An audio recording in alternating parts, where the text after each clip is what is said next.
Hey guys, I'm Bree, and today I'm going to show you how to make a lightning rod in Minecraft.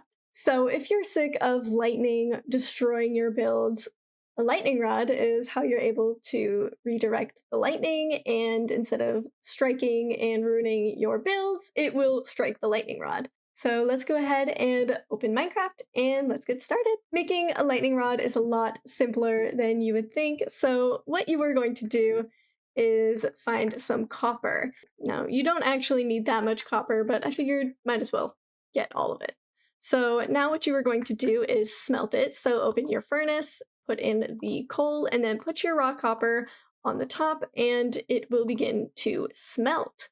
And while we wait for it to smelt, let's go ahead and find a spot for the lightning rod. I think we'll go ahead and put our lightning rod right here.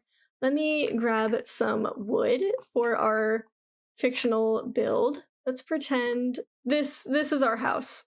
Let's go over here to the copper, and all you need are 3 copper ingots, so we are all set. Go over to your crafting table, and you're going to put these vertically down the middle so that it looks like a lightning rod, and grab it. And now go ahead and place it away from your build, or you know what, we can even put it right here where this little patch of dirt is. So now we will just sit and wait to see if lightning will strike or not. And there you go. That is what happens. So definitely don't put it directly next to your build because there will be flames. Of course, it's lightning.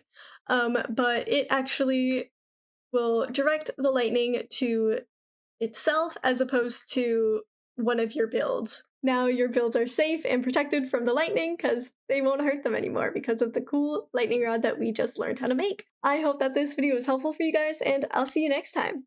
Bye guys!